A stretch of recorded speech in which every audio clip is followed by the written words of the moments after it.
Поглощение небесного пламени, конечно же, значительно увеличивает силу эксперта. Особенно пламя высокого рейтинга, ведь, например, пламя морского сердца не особо подняло уровень Сяояня, но зато увеличило силу лотоса уничтожения, что теперь состоял из 5 настоящих видов небесного пламени. А вот очищающее пламя лотоса совсем другое дело. Он занимает 3-е место в рейтинге. Его мощь поистине велика. Итак, в запечатанном пространстве, созданном святым очищающего лотоса, группа Сяояня столкнулась с огромной мощью этого небесного пламени. Оно было очень хитрым, к тому же владело рабами пламени, целых 10 святых. Сильнейшие святые 4 звезд объединились и вступили в ожесточенную битву. Среди них были Цзиянь, глава Зала Душ, а также старейшины клана Гу, Яо, Лэй и Ши. Что сказать, у них не вышло. Точнее, пламя дало себя схватить и даже запечатать с определенной целью. Лишь когда явился предок башни Пилюль, очищающее пламя лотоса показало свою истинную силу. Оказалось, что оно могло управлять той самой формацией, что установил святой очищающего лотоса. Представьте эту силу святого, что был в шаге от Доуди. Естественно, все ринулись бежать. Сяоянь велел Гусюнер и остальным немедленно покинуть пространство пламени. Однако пламя взорвало пространственный проход, и никто не смог уйти. Они пытались сражаться. Предок башни Пилюль на 6-й звезде и глава Зала Душ действовали сообща, ведь на кону стояли жизни всех в пространстве. Пламя лотоса очищения взбесилось. Очищение! Ужасные атаки двигались к группе Сяояня и группе главы Зала Душ. С неба очищающее пламя лотоса наблюдало, как пламя расходится на сотни километров от места столкновения. Он громко рассмеялся. Теперь никто не сможет его остановить. Святой очищающего лотоса, ты думал, что уничтожишь меня таким образом? Я божественное создание, и меня защищает мир! Очищающее пламя лотоса обезумело. Оно, наконец, сумеет сбежать спустя 1000 лет заточения. Однако его смех резко прервался. Еще живы? Как?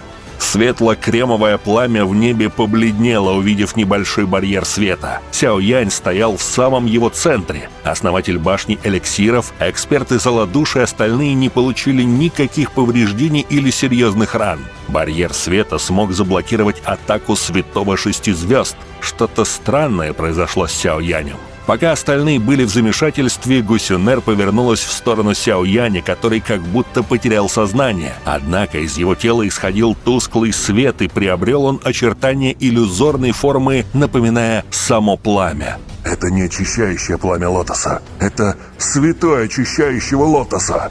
Основатель башни эликсиров ошарашенными глазами уставился на Сяояня. Почему вдруг этот всемогущий эксперт, который, по слухам, погиб несколько тысяч лет назад, вдруг появился поверх Сяояня и овладел его телом?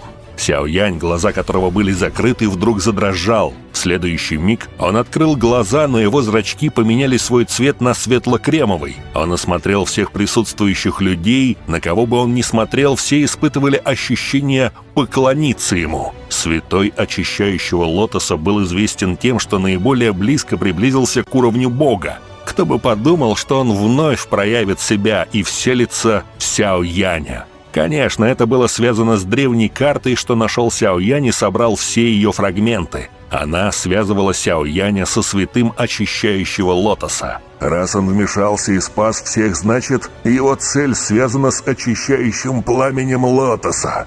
Ответил основатель башни эликсиров. Сяоянь, телом которого завладел святой очищающего лотоса, махнул рукавом, и барьер вокруг них исчез. Его глаза встретились с глазами пламени. Оно было удивлено не меньше, чем все эксперты. «Святой хозяин, как такое возможно? Почему ты до сих пор жив?» На что последовал ответ. «Видимо, ты так и не сумел унять свою ярость. Спустя столько времени заключения». Они вступили в схватку. Вскоре после этого Сяо Янь открыл проход и велел всем уйти. Энергия в пространстве испарялась силами очищающего пламени. Если они останутся здесь, их ждет лишь одна судьба – испепеление. Даже Цзи Янь не была уверена, что сможет положиться на свою Доу Ци, чтобы противостоять ужасающей температуре очищающего пламени лотоса. Вот почему всем нужно было как можно скорее покинуть это чертово пространство, если они хотят выжить. Большинство уже ни о чем больше не думали, потому что сразу ринулись к пространственному туннелю. «Молодая госпожа, вам тоже стоит поспешить уйти», — сказал старейшина Гунаньхай, обращаясь к Сюнер. «В пространстве слишком опасно». «Но, Сяо Янь...» Девушка нахмурилась. Она посмотрела на Сяо Яня, но тот как будто попал под полный контроль святого очищающего лотоса. Кто мог гарантировать, что он ничего плохого не сделает парню, когда они уйдут?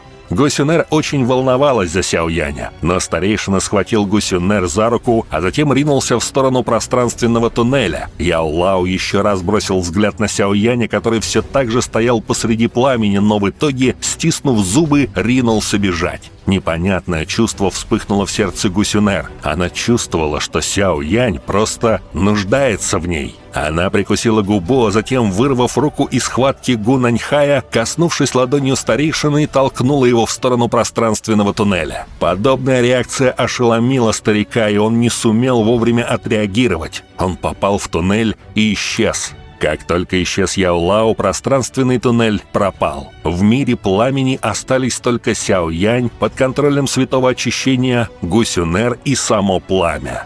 «Сяо Янь, в этот раз я буду с тобой».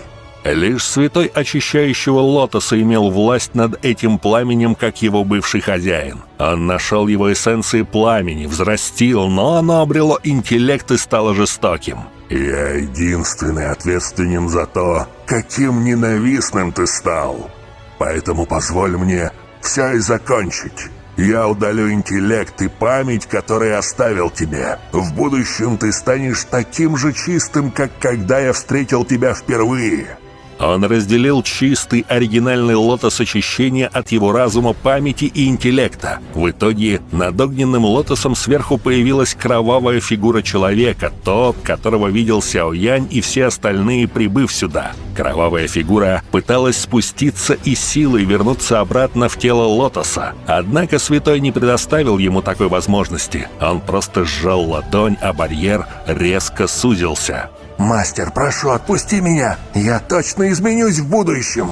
Очищающее пламя дрожало, но лотос так и не смог выбраться из купола пламени. Оно не было способно сражаться против святого, поэтому преклонилось пред ним на колени и попросило милости. Святой очищающего лотоса вздохнул. Он махнул рукавом, а его иллюзорный силуэт покинул тело Сяо Яня. Он поплыл в тюрьму пламени и встал прямо перед очищающим пламенем лотоса. «Сяо Янь!»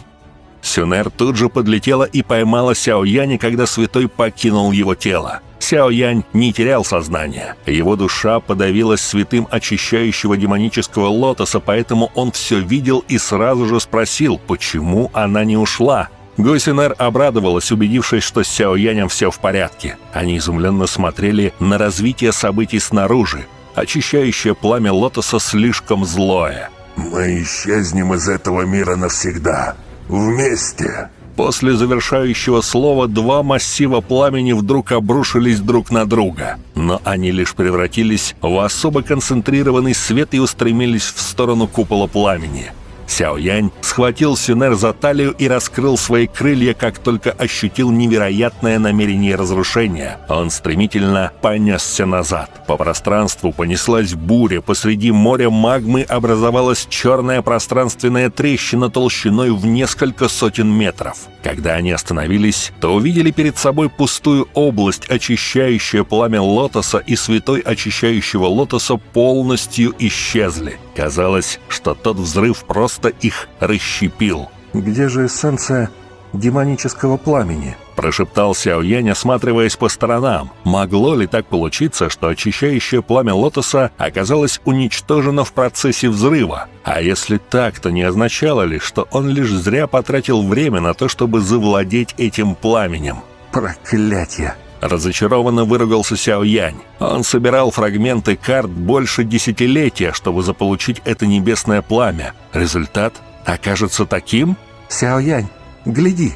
Гусюнер вдруг радостно указала на мир магмы. Сяо Янь посмотрел в этом направлении, и его сердце яростно забилось. На поверхности магмы плавный белый лотос, покрытый розовыми пятнами. Энергия всей магмы словно бы поглощалась лотосом. Эссенция демонического пламени. Сяо Янь невольно задрожал, когда увидел перед собой светло-кремовый лотос с пятнами розового цвета. Следующим шагом было его поглотить. Но Сяо Янь не справился сам. Ему помогла Гусюнер. Как это было, рассмотрим в отдельном ролике. Итак, лишь спустя 2 года Сяо Янь преуспел. Какой силы он достиг? До поглощения он был на 2-й звезде святого средней стадии. В следующий раз, когда я снова встречусь с главой Золодуш, он не доставит мне столько проблем. Слегка улыбнулся Сяо Янь. В его голосе содержалась крайняя уверенность. Польза, полученная им от очищающего пламени лотоса, была несравнимо огромна. Основываясь на своих чувствах, его сила уже должна была достичь святого 5 звезд начального уровня. Он перепрыгнул через 3 звезды от уровня святого 2 звезд промежуточного уровня. Такой большой скачок в силе заставил даже Сяо Яня ощутить некоторое недоверие. Будучи святым, он четко осознавал, насколько сложно поднимать силу на уровне святого. При нормальных условиях ему потребовалось бы потратить несколько десятилетий, чтобы настолько повысить свою силу.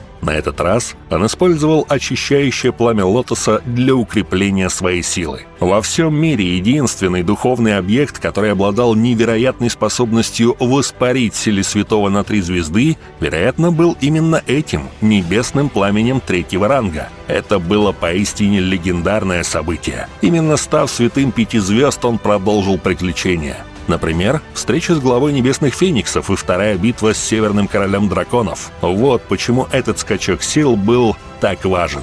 А что вы об этом думаете? Пламя номер 3 в рейтинге дало сразу 3 звезды святого. Это хороший результат? Или не очень? Напишите в комментариях.